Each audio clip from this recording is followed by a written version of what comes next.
Are you coming to the tree where they strung up a man? They say murder three.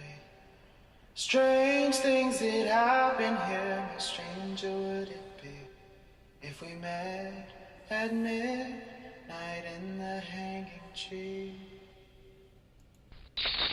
Welcome to Strange Things, broadcasting from the Arkanasa Radio Studios in Laredo, Texas.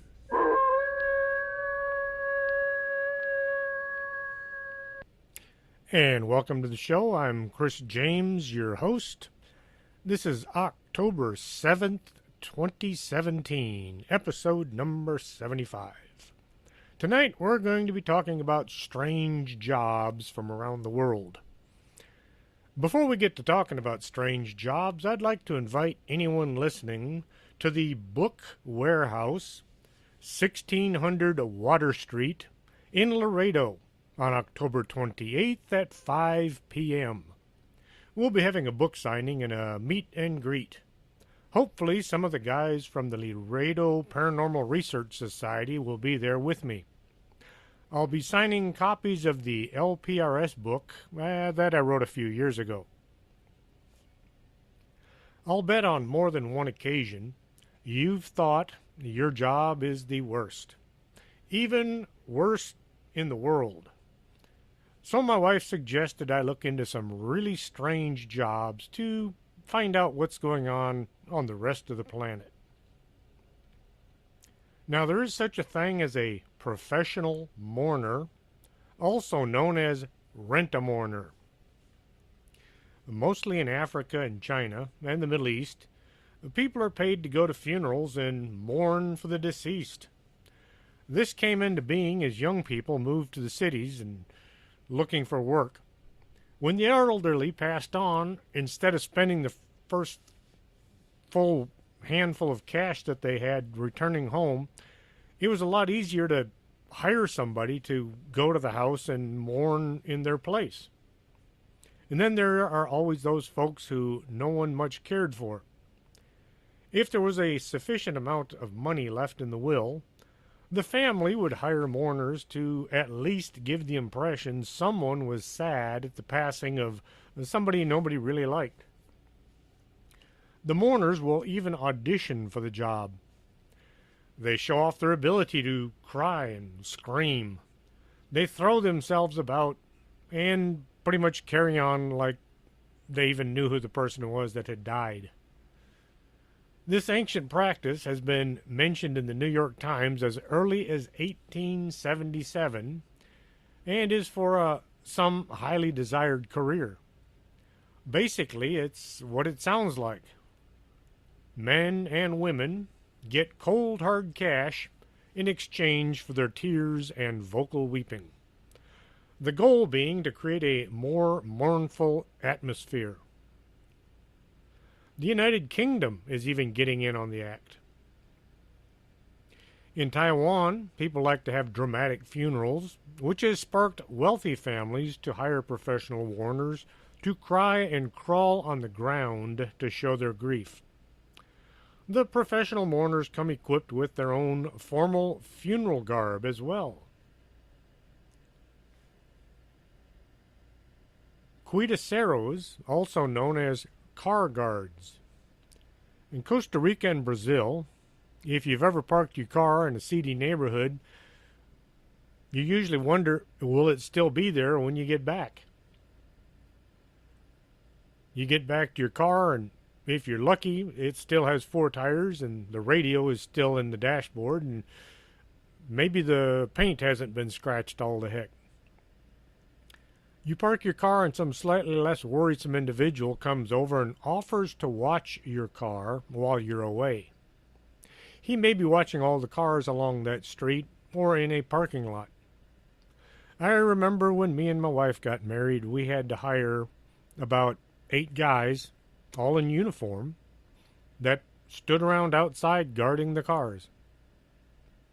When you return to your car, which is still sitting on 4 wheels and no glass is broken, you pay the Cuida Carl a certain amount that has been agreed on ahead of time.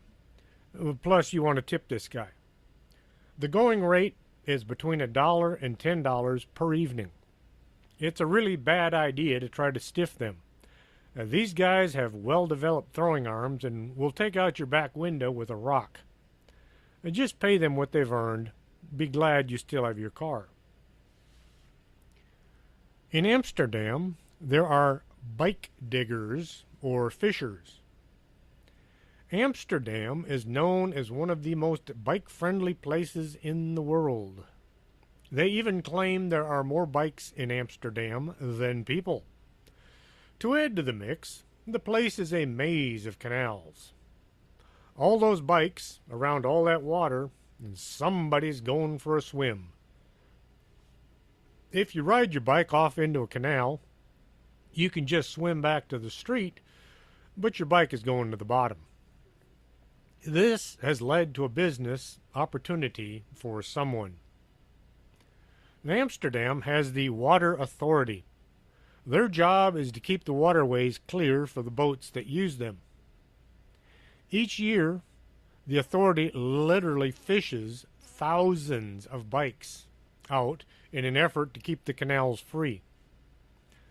How many bikes would you think? How about 12 to 15,000? That's every year. That means each month 1,000 folks are going for a swim with their two-wheelers. 33 bikes a day. I did a little research and I think I found out why. In Amsterdam, kids 16 years old are legally allowed to drink beer. Since drunk driving can be punished by prison time, there are lots of drunks on bikes, and this may be why so many bikes go swimming. If you live in South Africa and you have a zero ambition, the job for you might just be ostrich babysitter. Your job would involve standing around and keeping an eye on young birds. That's it. You don't even have to teach them anything. Kind of like a baby bird guard. How about working as a gender equality consultant? This job is kind of exclusive to Sweden. The Swedes have some of the world's most jacked up gender laws known to mankind. So, in an effort to keep the kids from forming any gender biases, daycare centers and schools employ gender equality consultants. The job entails making sure the boys don't act like boys and that the girls don't try to act like girls. Everyone is equal and the same. Then again, I guess you'd also want to be sure the girls don't act like boys or the boys act like girls, so no one gets to act like anyone. If you're having a problem understanding this, don't feel bad. I doubt the Swedes know what the gender equality consultants do either. This means you can do just about anything you want because nobody knows what you should be doing. I am so glad I don't live in Sweden. Now we're going to take a brief pause and play a couple commercials, so don't go away. We'll be right back after these important messages.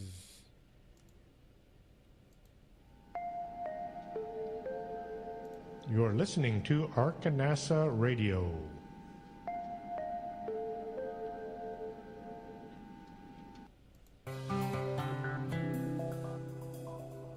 Are you taking care of your skin? Or are you going to wait and see how time treats you? Take care today by contacting Lourdes James, Independent Beauty Consultant at 956-723-3019. Don't let time get the best of you.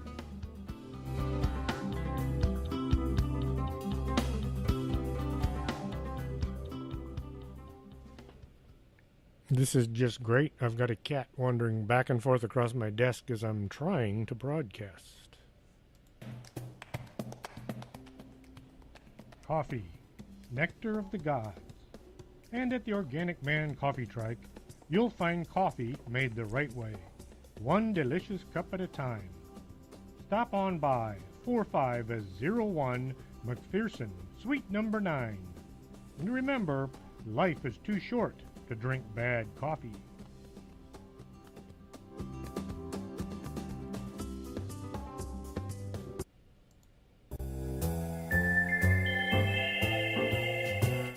If you need to squint and hold things out at arm's length to see them, maybe you should get your eyes checked. Del Norte Optical, 107 Calle del Norte, is right across from the Embassy Suites. Stop squinting and start seeing.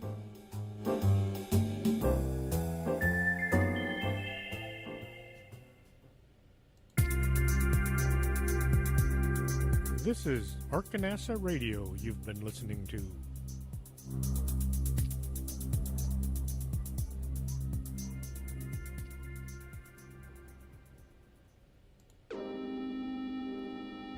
You're listening to Strange Things with Chris James. Yep, reminded me of listening to Coast back when a guy named Siegel was running the show. He had a cat named Vanna that would sit up on the desk, and you could hear her purring over the microphone. I've got cats that run around the desk pushing buttons instead.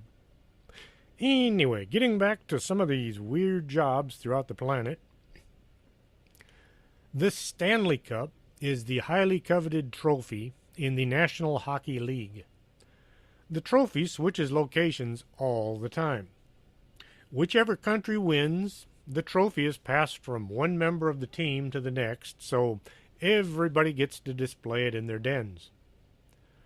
The trophy has been around since 1892 and is quite valuable in and of itself. So there is an official Stanley Cup keeper. His job is to go anywhere the cup goes and keep people from doing bad things to it. Say you drank a lot more beer, then decided to carve your initials in the side of the cup. The keeper's there to keep your nastiness away from the trophy. Since the winning team want all of their friends and family to see the grand prize, the cup has been taken to just about every corner of every country that participates in hockey playoffs. I have no idea what the job requirements are or how you'd go about applying for it. As far as pay goes, I have no idea about that either. The members of the Cup Guard are all employees of the National Hockey Association, so I guess you could start out there. Be a trophy guard. In India, they have a unique job that is handed down from father to son. The job description is rather to the point. Ear cleaner. Yes, it's exactly what you're thinking. The ear cleaner approaches people standing around town and offers an ear cleaning. The client squats down on the ground, and an ear cleaner uses a handmade swab to extract earwax along with dirt from the ear canal.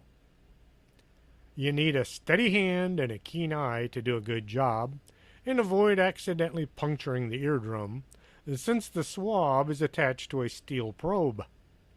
They fail to say what they do with all that earwax. Knowing what I do about India, they probably just drop it in the road. India has some of the worst sanitation laws on earth. The professional ear cleaner can make as much as 1 to 200 rupees a day. It sounds like good money until you convert it to American cash. That's between $1.50 to $3 a day. I'll clean my own ears, thanks. There are some things you should take care of yourself.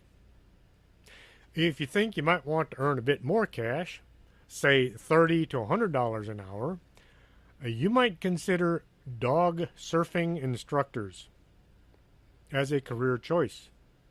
Now, you have to be a good surfer, and you have to be good with dogs, and find a place to work from as well, and it has to be near the beach. There are resorts in both California and Florida that employ dog surfing instructors. Where you go to learn this trade is a different problem. I think you'll have to work as an apprentice to somebody who already has the training. Here's a good job, providing you aren't put off by touching lots of strangers. Face feelers are also known as sensory scientists and are trained to use their hands and judge the effectiveness of products like lotion, facial cleaners, and razors. You'd only get to work part-time, so there won't be any benefits, and you're on your own as far as sick leave and vacation. Also, you'll have to have a good sense of touch. The job would require you run your hands over somebody's face and then tell whether or not they feel softer or smoother. This is really touchy-feely type job. It pays up to $25 an hour. There's no such thing as telecommuting. How you get trained to be a face feeler, well, that's anybody's guess. Probably a lot of on-the-job training. Then, how do you know if you mess up? How do you know if you're getting better at your job? That does not sound like a career move to me. I've seen commercials where they claim that food tastes like beef or chicken, especially pet food. They will actually come out on the commercial and say, "This tastes like beef," or "This tastes like chicken." They say it tastes better than their competitors. I've often asked my wife, how do they know? The dog food tasters are hired by pet food companies to test the quality of their products. They also evaluate the nutritional value and usually spit out the food once they've tasted it. I guess there are those who will find this to be a rewarding occupation. So, what do you do for a living? Oh, I eat dog food. I sure hope that at least they let you use a spoon. Lord, what kind of world do we live in when folks are being paid to eat pet food? Well, the benefits are you won't need to bring your lunch. If you work hard enough, you won't need dinner either. You can actually show up for work hungry. Then again, you'll have to brush your teeth an awful lot. Or do they use those doggy chew sticks to take care of that? I have to admit, I did try some cat food one time. Well, maybe twice. I wanted to know if it was anything like what they say. It all tastes the same to me. Yuck. My brother once made a cat food sandwich. He said it was supposed to be tuna flavored, and he wound up chunking in the trash. Then he went to brush his teeth. How about this for a job? Professional line standers do one thing most of us have no patience for: waiting in line. These professionals are especially busy during big sales. Think Black Friday. And product luncheons, like, product launches, like when the new iPhone comes out. Rates vary, but one professional line stander told Business Insider he'd earned up to $1,000 a week. You'd have to be a patient kind of person. I'll bet being able to read while standing in line would help. Way back when I was about 20, I worked for an oil field company.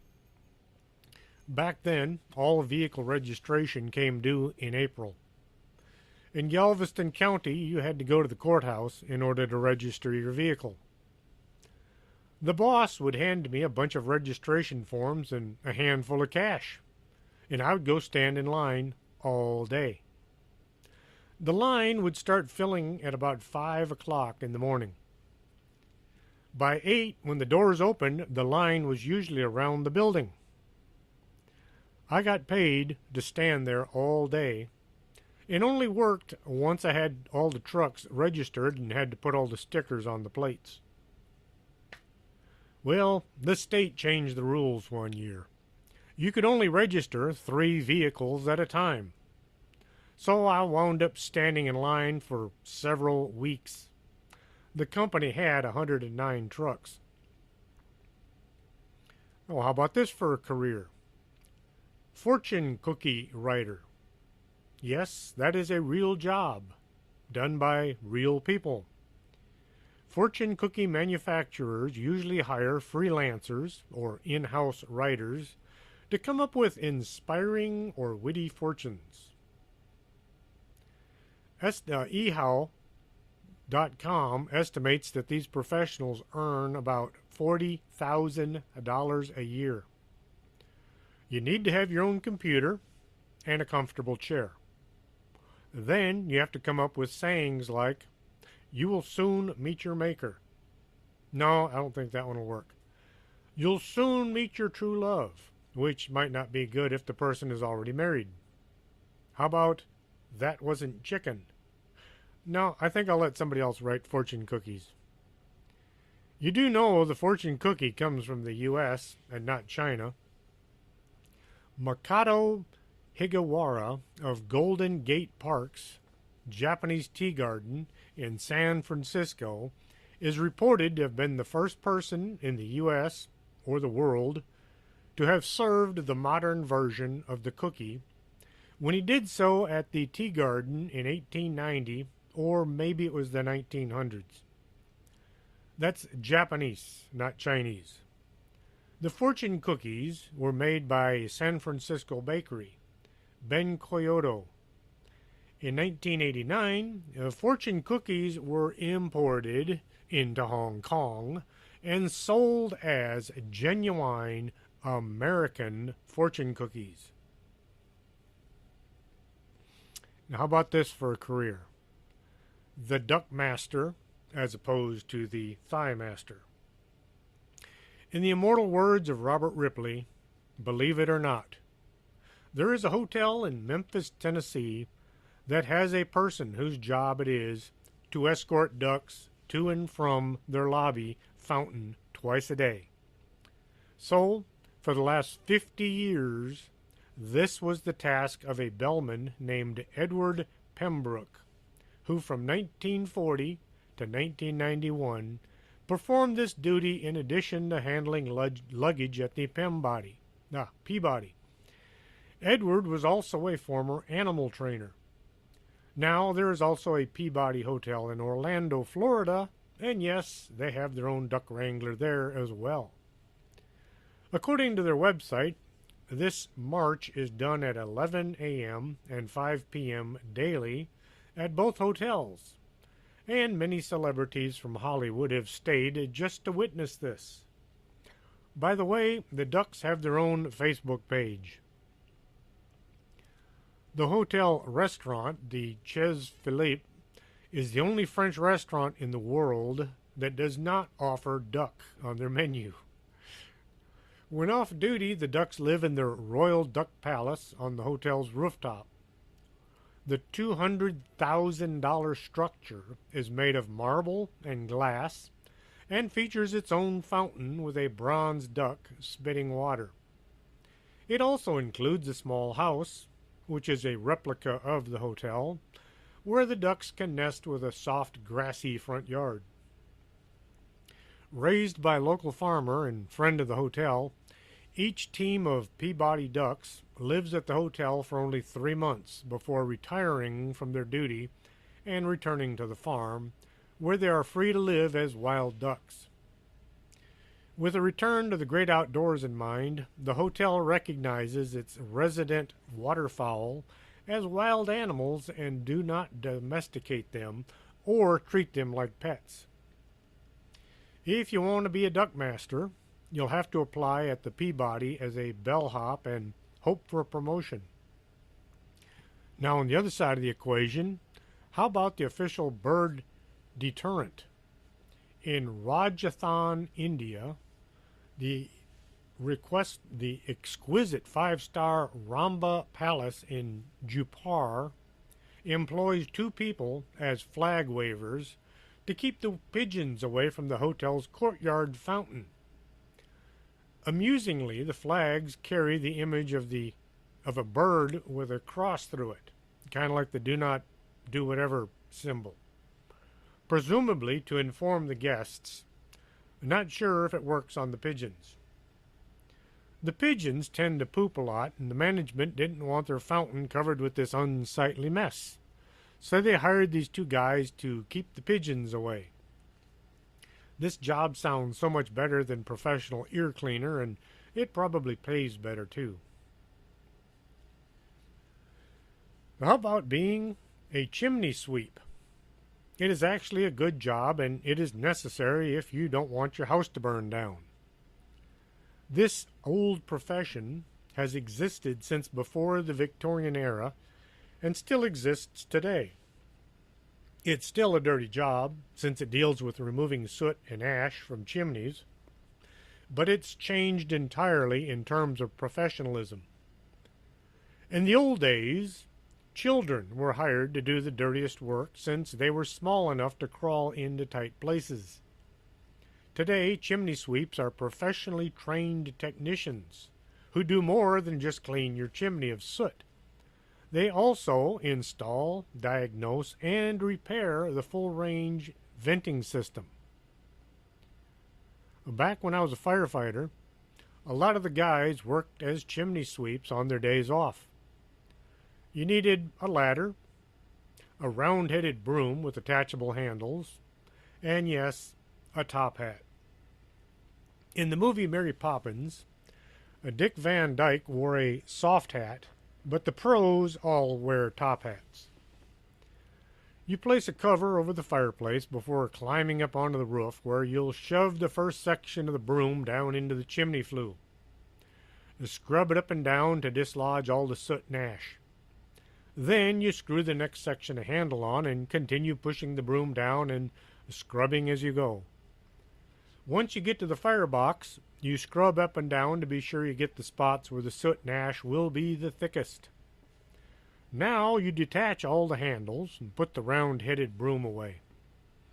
Next, you have to go inside and sweep up or vacuum all the junk that you've dislodged. I have been to a few chimney fires, and they were all bad.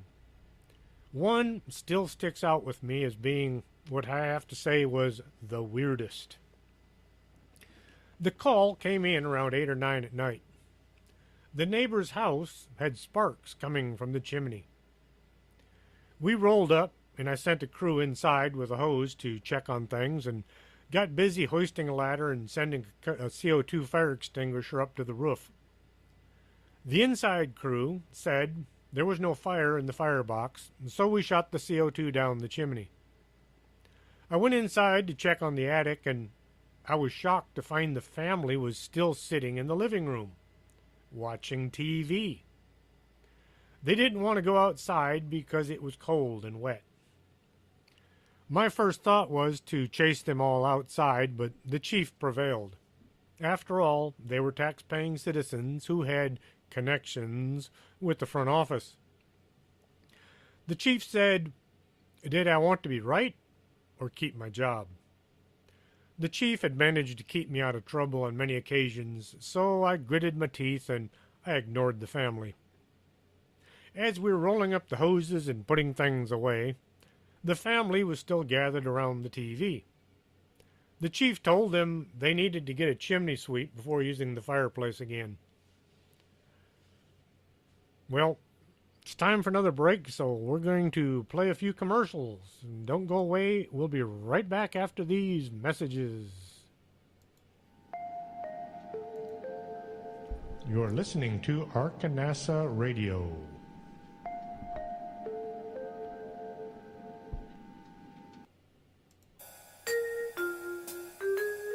Makeup isn't something you want to just smear on and hope for the best. You might come out looking like Lon Chaney. Call Lourdes James, independent beauty consultant, and get a free makeover to see how makeup should be done.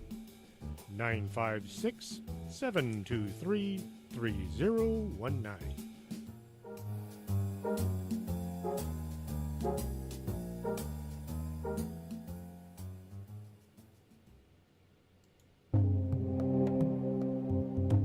Back in 1776, someone said, "Give me coffee or give me death."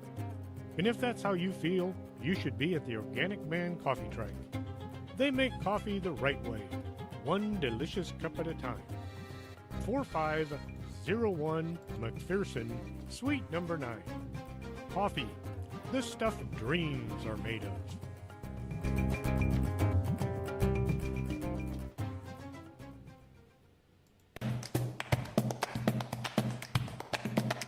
Did you go out UFO hunting and couldn't focus on the sky? Swing on by Del Norte Optical, 107 Calle Del Norte, right across from the Embassy Suites. Now, that's not a weather balloon, that's a flying saucer.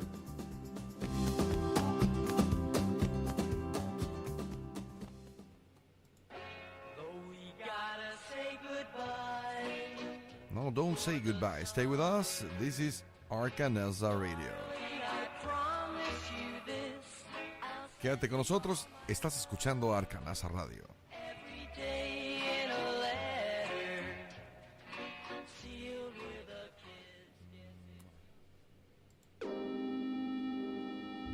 You're listening to Strange Things with Chris James.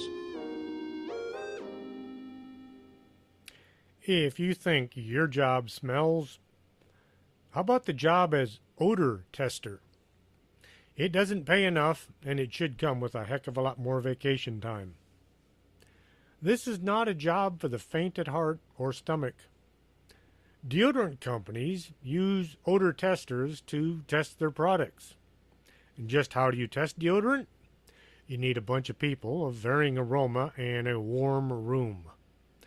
Everyone layers on some underarm paste, and then they sit around and sweat a bit. Now comes the fun part. The odor testers go around and literally sniff the armpits of the gathered folks. Now you really gotta get your nose in there and take a good hard snort. Try to avoid getting hair in your nose. I am feeling a bit queasy just talking about it. You have to be able to judge how good a job the deodorant is doing, and hopefully it's doing a good job. No fair gagging if the person you're sniffing doesn't seem to have enough deodorant in place. According to CareerSearch.com, the average annual salary for an odor tester is about $35,000 a year. As an odor tester, you're an olfactory guinea pig. As long as the industry you're in can keep producing products for you to test, there will be work. I, for one, will pass. I had enough nasal assaults from arresting folks who hadn't used deodorant in ages, nor had they bathed in a while. On more than one occasion, I caught a group by following the smell that was carried on the wind. 10 sweaty guys give off a lot of smell. Speaking of smelly jobs, how about working at a rendering plant?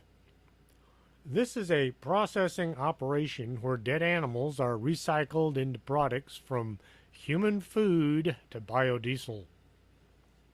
The remains and waste from slaughterhouses are the primary contributors to these facilities. Heads, hooves, bones, blood, offal, those are internal organs, and anything else that can't be used ends up in the rendering plant. The entire place is covered with rotting animal remains. Back when I was in the Texas Army National Guard, we used to go to Camp Swift on many occasions. Right outside the camp is a rendering plant. The smell was intense, and we were only a half a mile away. Just our luck, we were treated to the smell anytime the wind blew in the wrong direction. I hate to think of the folks working there. They got the full benefit of the aroma all day and every day. I know they had break room where they were allowed to consume lunch, if they could, but how in the heck did they ever get this done? I haven't a clue.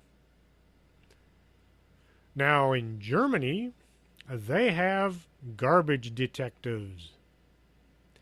If you throw batteries or other items in the trash, which are supposed to be recycled, the cops are going to get you. The garbage detectives will go through your garbage can and bags and set out by the curb. If they find the garbage, but it's not in front of your house, they say you chunked it out the side of some road somewhere. They'll go through piece by piece looking for anything with your name or address on it. For those of you around my age, remember the story of Alice's Restaurant. Arlo Guthrie tells the story on how he got arrested for littering. The German garbage police will go as far as check your shopping receipts, talk to your neighbors, and dig around your house at night, all in an effort to find out if you're throwing away things you shouldn't. Can you imagine winding up in prison for not recycling your newspapers? I'm sure the penalties are more in the form of fines, but if you forget to pay your fines, I'll bet jail time will be in your future. If this sounds like the kind of thing you'd like to do, move to Germany, then join the police force. Once you have enough time in, you can put in for detective and ask to be assigned to the garbage team. Or is this something reserved for those who screw up? In Indonesia, you can get a job as a full or part-time hitchhiker. That's not quite what you call themselves, but it is what they do. They call themselves jockeys, and they consider themselves passengers for hire. Due to strict laws about driving in the capital city of Jakarta, folks do what they can to get by. Any vehicle driving in Jakarta during rush hour traffic must have no less than 3 people in it. But what if you get out of work early or late and there's nobody riding with you? What do? You stop and pick up 1 or 2 hitchhikers who will ride along with you. And when you get to where you're going, you pay them and they leave. How do you know who to pick up? They stick their thumb out just like any good hitchhiker. The best professional hitchhikers are the mothers with their kids. You get 2 for the price of 1.5. If caught by the police, they can risk up to a 12-month time in jail. Sometimes they can go for hours without being picked up, and on occasion they find themselves stranded at the end of the ride. They have to get back home somehow. The average jockey gets about $1 a ride. If you can get several rides an hour, you might make good money. Indonesia isn't a very well-off country. It beats standing on a street corner with a cardboard sign. How about working as a specialist for biological aviation safety? Call it what you will, the actual job description is human scarecrow. Your daily routine. You receive a call that dozens of birds are waiting on the runway where a plane is about to land. So you rush to your car, drive out to scare the birds away. If they're stubborn, you get to fire several warning shots to disperse the bird crowd, using blanks, of course. Most of the time, you'll try to prevent birds from even entering the vast properties of the airport. If you like driving fast and chasing birds, here's the job for you. Once again, you'll have to move to Germany since we don't have scarecrows at U.S. airports. Yet. Gum busters. Have you ever looked up under a table or chair at all the gum stuck there? How about all those black smudges on the sidewalk? Gum is just about everywhere, and it's not biodegradable. So what can you do? There are companies out there, lots of them, that this is all they do. They remove gum from anywhere it's been stuck. They scrape it from under tables, chairs, or pressure wash it from your sidewalks. You don't need a degree to get hired, just the ability to show up and work. Since chewing gum is considered more than just an eyesore, it's actually a biological hazard. It's full of human spit. So the pay is better than, say, picking up trash at a carnival. If you have a passion for gum-free tables, theaters, and sidewalks, just know that there are people out there who will hire you. Become a gum buster. In Japan, where else, they have professional apologizers. No kidding. You get paid to apologize for people who are too busy to say they're sorry. I don't know if this is full or part-time. I guess it would depend on who needed the apologies. If it's a decent car company, like, say, Honda, it would probably be part-time. But say the company was, I don't know, let's say the Fukushima Nuclear Power Company. The apologizer would probably qualify for overtime. Here's a job for someone who is easily entertained. Paint drying watcher. Ever wonder how they know how long it takes for different types of paint to dry, to touch, or rain? It has to be watched. You sit in a chair and you watch paint dry. Then, at certain times, you check to see if the paint is dry or not. This is better than professional glue smell tester. No, there's no such thing as a professional glue smell tester. They do it for free. Just a side note, if you sniff glue, your brain will crystallize. It never turns back into flesh either. Inhalants that go to the brain cause immediate and irreversible damage. I watched an autopsy once on the inhalant abuser. His brain was hard like a ceramic. The doctor performing the autopsy lifted the brain out, held it near the edge of the table, and then he wrapped it on the corner. Small flakes of brain fell on the floor. He also lifted the brain out of an alcoholic's body. The alcoholic's brain was so soft he couldn't hold it between his hands.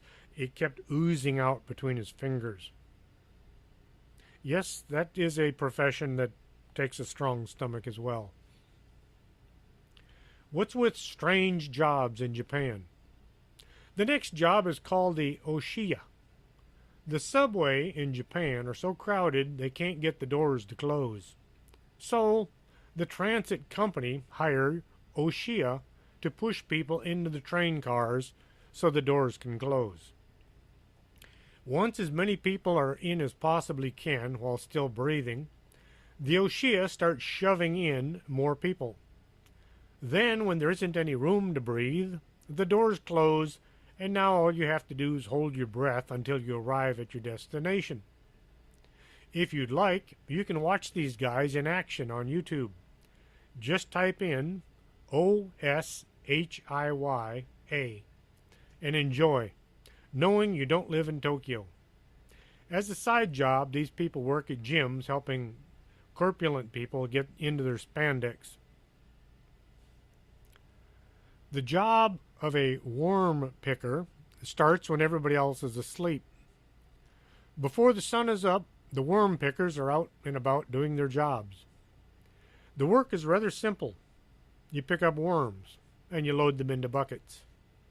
Once you have a bucket full, you head to the office, also known as a garage, and sort them into smaller containers. These are sold for fish bait. Ever been to a bait shop? Ever wonder where they get those worms? Well, now you know. The best thing about being a worm picker is you're self-employed. You can start your own business right now. All you need is a bucket, a couple of wax cartons, and somebody who owns a bait shop and willing to buy your product. I can't tell you where to find the best worms. I can't tell you how to find them. Just get out there after a rain and start looking. If you've got a strong stomach and you like working outdoors, does the sight of rotting bodies not make your skin crawl? Maybe you should work at a body farm caretaker. A body farm is a research facility where decomposition can be studied in a variety of settings. They were first conceived by an anthropologist named William Bass in 1972, after he'd realized how little was known about decomposition of the human body.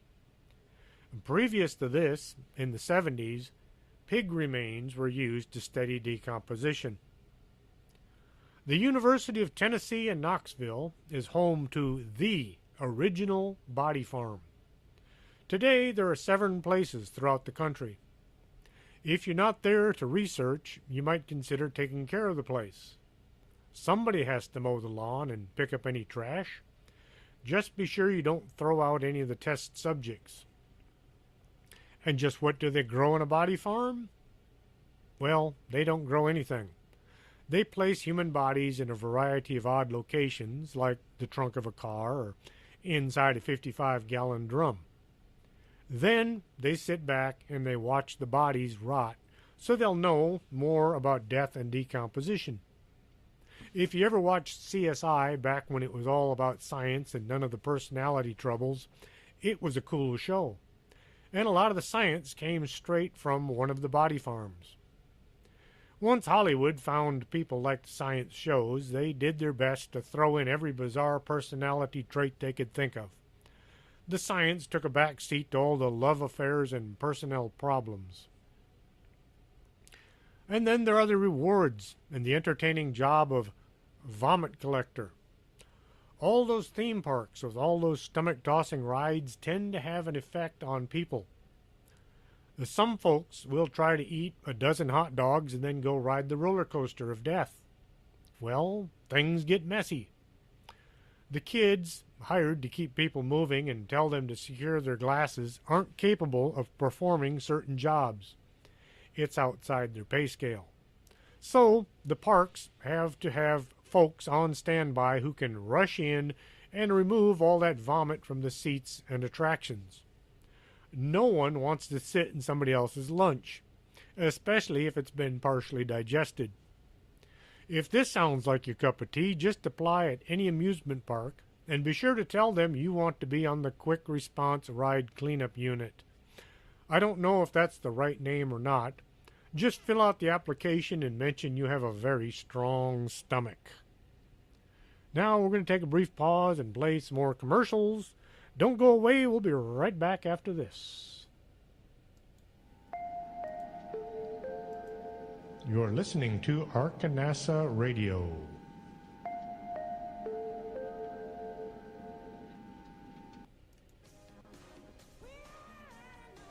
Are you? If your vision isn't what it used to be, like to take and you're not sure you're seeing Bigfoot or just your neighbor, independent beauty consultant, and set up an appointment. Let me start that one over. 72.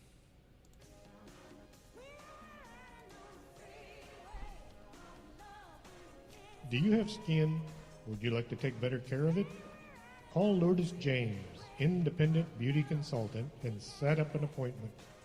Call 723-3019.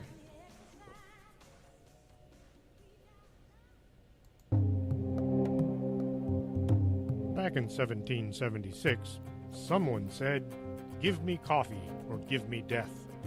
And if that's how you feel, you should be at the Organic Man Coffee Truck. They make coffee the right way, one delicious cup at a time. 4501 McPherson, Suite number 9. Coffee, the stuff dreams are made of.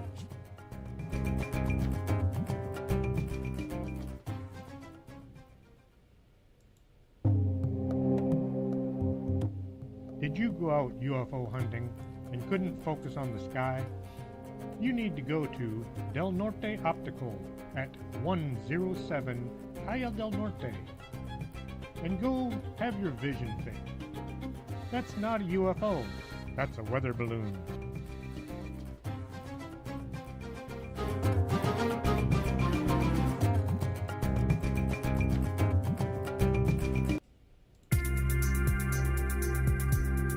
This is Arkanasa Radio you've been listening to.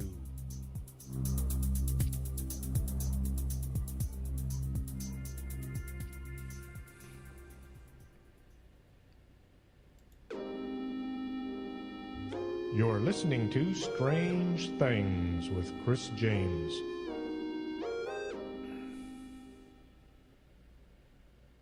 Apparently I have some kind of gremlins running around the studio today. Mothers in New York are now contracting professional luggage organizers to pack their kids' bags for summer camp. To hire one of these organizers, it costs about $250 an hour, and it can take up to 4 hours to be fully packed and ready. That is a very good income for doing so much of nothing. Okay, what do you need? You have to be a good organizer. You have to know how to pack a bag. And you need to know what all the kids going off to summer camp will need. When I was a young lad, I was responsible for my own packing. If I didn't bring it, I didn't use it. Show up with one sock, and I got to rotate between my feet as to which one had a sock. Today, kids are being handed the world, and then their folks wonder why the kids can't do anything besides play video games and talk on their phones. The job as luggage organizer is mostly a self-employed position. You'll have to do your own advertising and find some clients. Then it's just a matter of stuffing Junior's stuff into a suitcase and closing it before Mom sees what you did.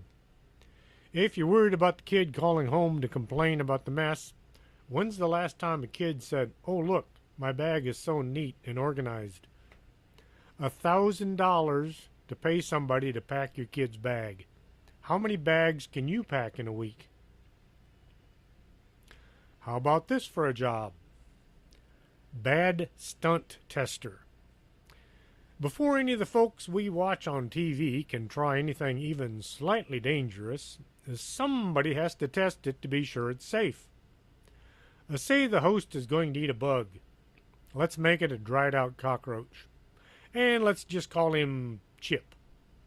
Someone known as the horrible stunt tester has to try it first. The bad stunt tester eats or jumps off something or runs into something, and then everybody waits to see if he or she becomes ill or dies. This implies the life of the host is far more valuable than the life of the tester. Yes, I saw that episode of Fixer Upper, but I don't know if Chip uses a bad stunt tester or he just wings it. The next job really sucks. You get to drive a truck and visit just about every outdoor concert, construction site, and circus in town. The job is portable bathroom maintenance technician, better known as the porta potty cleaner. The truck is called a honey wagon for some strange reason. I tried to find the history as to why the vehicle has such a colorful name, but couldn't find anything. You get to use a vacuum wand to siphon out all the stuff people dump into a porta potty, and I'll just let your imagination fill in the details. You're also responsible for picking up any stray toilet paper that is blowing around. Next, you use a high-pressure hose to rinse off the insides and the outsides of the fiberglass box. You're going to get wet, and you're going to get wind. You're going to wind up with things on you. Let me try that again. You're going to get wet, and you're going to wind up with things on you. You wish you were somewhere else. Once the portable outhouse is clean, and you're not, you get to reload the black tank with the chemical solution that's designed to keep the aroma down, but it never seems to work. If you don't know what a black tank is, you've never been RVing. You put a fresh roll of the cheapest toilet paper on earth in the little plastic roller holder, and now it's time to move to the next porta potty. The pay scale is basically on however much or little you can convince the boss you're worth. But on an average, the pay is about $50,000 a year. The advantage is nobody ever wants to stick their nose into your work. The bad news is you can't take a shower after every call. You wash your hands a lot, especially before you eat anything. Porta potty technician may sound bad. How about this next career is sucking, or rather being sucked? In order to study mosquitoes, scientists have to attract them and then allow the nasty little buggers to bite, all in the name of science. The researchers sit in a mosquito tent at sundown and then lift the bottom of the net up to allow the bloodthirsty critters in. The mosquitoes start biting the legs and the ankles. The researcher draws the bug into the mouth of an operated vacuum tube and deposits them into a plexiglass container. Once the container is filled with blood-gorged flying pests, It's back to the lab to see how many might just be carrying some deadly disease. And just what deadly diseases can they be harboring? Oh, let's say malaria, yellow fever, dengue fever, filariasis, West Nile virus, chikungunya, Japanese encephalitis, St. Louis encephalitis, Western equine encephalitis, Eastern equine encephalitis, Venezuelan equine encephalitis, lacrosse encephalitis, and Zika fever. More people have died from mosquito-borne diseases than all the other creatures on Earth combined. One scientist said he has as many as 3,000 bites on his body by the time he has filled his container. Did you know that the male mosquito is the only one that buzzes? It flies around your face and your ears. That combined with the fact that the male mosquito does not bite. The female mosquito doesn't make any noise. It also bites, but very painlessly. The itching you feel is your body's defenses trying to draw your attention to the blood-sucking assault. So when you hear a buzzing sound around your head, relax. It's when you don't hear anything that you have to be careful. Next time you think your job sucks, just think about some of these jobs we've talked about tonight. Or maybe you've heard a cool-sounding job and you're about to make a career change. Some of these jobs sound gross, but the pay is great. Just be happy there are folks out there willing to do some of these jobs so you don't have to. Once again, I'd like to invite anyone listening to the Book Warehouse, 1600 Water Street in Laredo on October 28th at 5 p.m. We'll be having a book signing as well as a meet and greet. Hopefully, some of the guys from the Laredo Paranormal Research Society will be there with me. I'll be signing copies of the LPRS book I wrote a few years ago. I hope you found tonight's show both informative and entertaining. Tell your friends what they might be missing. Spread the word. We talk about strange things. Are you coming to the tree where they strung up a man, they say murder 3? Strange things that happen here, no stranger would it be if we met at midnight in the hanging tree.